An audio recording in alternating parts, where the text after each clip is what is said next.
since we got back in, but we were, guys were tired, getting off the bus yesterday after the quick turnaround. It was a quick trip, and obviously we're turning around again quick here today. So, yeah, it was a great win. I mean, it was an unbelievably jubilant locker room, as you can imagine. Just really exciting for our team, for our players. Really happy about, obviously, advancing and having another great opportunity to play against a really good program and team in Louisville. What is it about this team that's played better away from the hump, the second half of the year? I think just maturing, growing as a team, improving. Was the South Carolina win a big development in that? Well, I mean, that was the first road win, but we've had some other games we played well on the road and not won.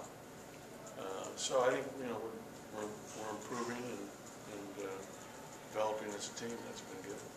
After only having that one assist against Tennessee at the SEC tournament, did you talk to Lamar after that, or because he had 24 in the last 2 games?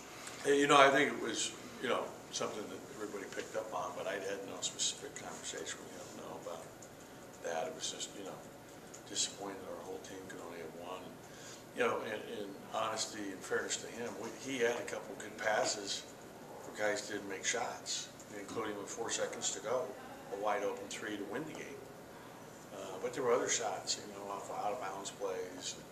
So we took good shots for the most part and shot it really well in the first half. I was disappointed in how the second half we allowed them to come back and take the lead after having a 20-point lead, and that's not all positive. But we got hurt on the glass, and we've got to do a better job against a very good rebounding team in Louisville.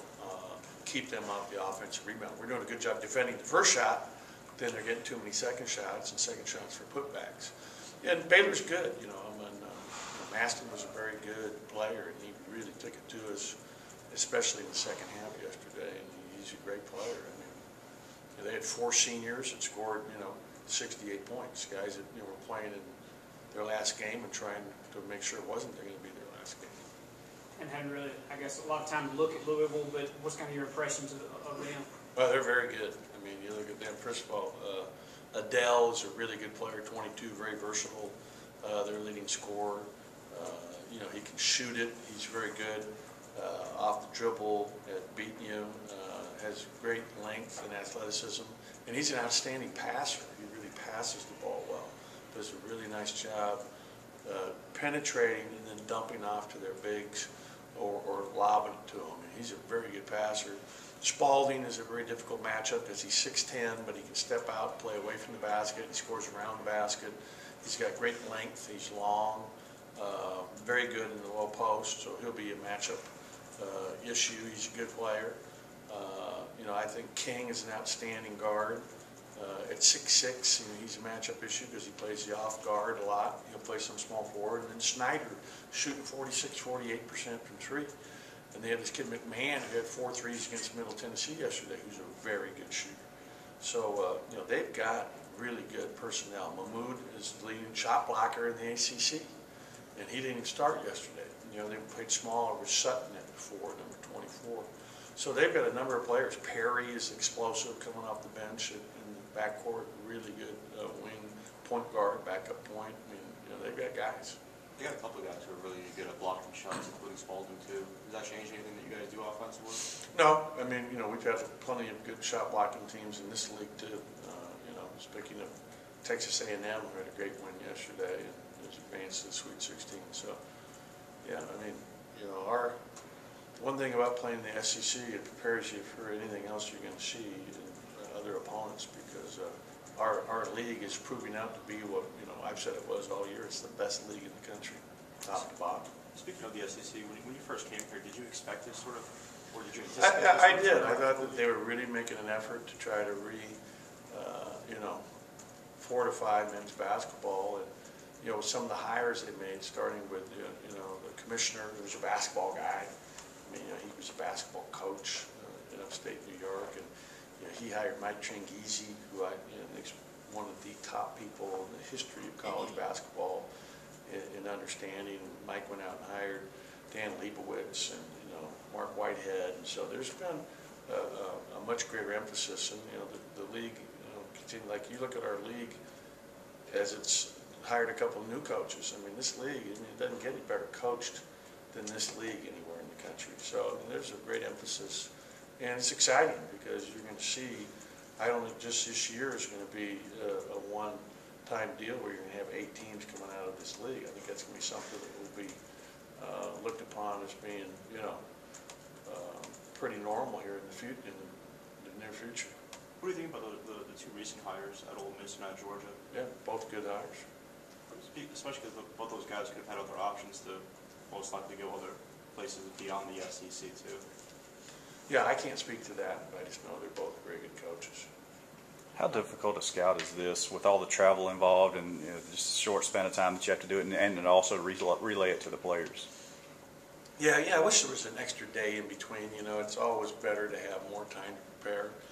I was in the Pac-10 and then Pac-12 for 10 years. Was this how you always did it? You always played Thursday and then your Saturday afternoon or Saturday evening. So I've seen the difference, and you'd much prefer to have more time between each game. But it is what it is, So they have the same thing. Difference is they get to play at home, and there'll be a great crowd there. They have incredible support at Louisville for their basketball program, and this will be a true road game. Tyson's one of the ones that's benefited from Lamar's passing, just the necessity of his game, especially yesterday. Tyson. Yeah, I thought Tyson played really well yesterday, and Lamar made 2 big plays down the end of that game. One was the pass that was set up to go opposite, and it worked beautifully where he did a great job finding him in the opposite corner. And then the last play was really exciting because he made the right read again and didn't panic and didn't get hurried. We had 5.1 seconds, I think it was, and he found Q right in a rhythm, and he got off a good look. And thankfully we got the shooter's touch, good backspin. How much concern is there? Louisville played at home yesterday. They'll be at home. They won't have the burden of travel, but you guys had the long trip from Dallas into Louisville. I mean, how much of a concern is that for you? Well, it is what it is. What were you able There's nothing we can do about that. We just deal with it, so it's fine. What were you able to get out of Nick, and how was he feeling after the game? I thought Nick played very well for a guy who hadn't done anything full court in 9 days. He played 24 minutes. He got in foul trouble. He got his 3rd foul early in the second half, which impacted our defense significantly. I thought he came out and started us off. He hit the first 2 shots, and looked like, hey, this guy's been out. I mean, no one would have known it if you're watching that game. And I think sometimes when you're out for 9 days and you're out because you fell on your hip, I think he'll be much more comfortable tomorrow because he has this one under his belt from yesterday. And I was telling him after the game that after Q made that shot, and he wasn't in, it was Tyson that was in there who had just made the 3.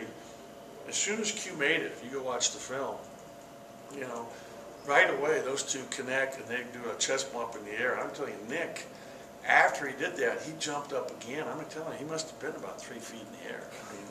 So I think he's okay. Because if you go watch that, you're going to see him. I mean, he was flying. I said, Nick, you're obviously okay. You should have seen how high you jumped. It's on film. You can see it. It was pretty fun to watch everybody enjoying that. When I replayed the shot that Q made. To that, I mean, I can't remember another player that I've coached, either as an assistant or as a head coach in college, make more than 1 buzzer beater in a career. This guy's had 3 this year and 4 for a career at the buzzer. That's like, it's amazing. Absolutely amazing. Why do you think he's so good at that? I have no answer. On Nick, when He's was a the good player. when was the decision made to get Nick in the lineup? The day before we went down, he practiced some for about 40 minutes and looked very comfortable out there. It was all offense and, getting him used to attacking that zone. And part of it was Lamar wasn't practicing. He had the high ankle sprain is what we think it is. And so, it was helpful to have him in there, number 1, to be able to have practice, and number 2, for him to get some confidence, say, hey, yeah, I can do this. So that we, I think, knew going into the game after practice the day before the game, that, you know, you get a chance to play some. Was it a design to get him those shots early, or did that just No. come through the offense? Just, you know, it happened.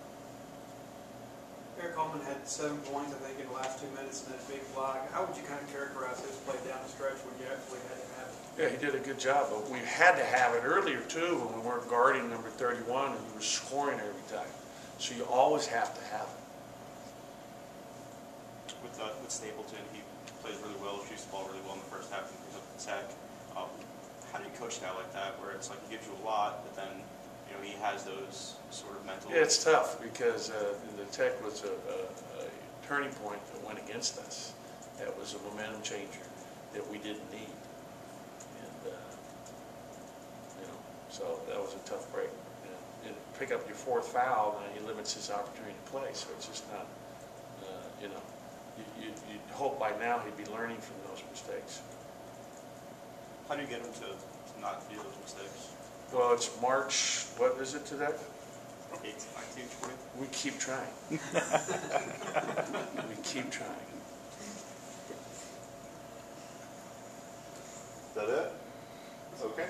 Okay, thank you.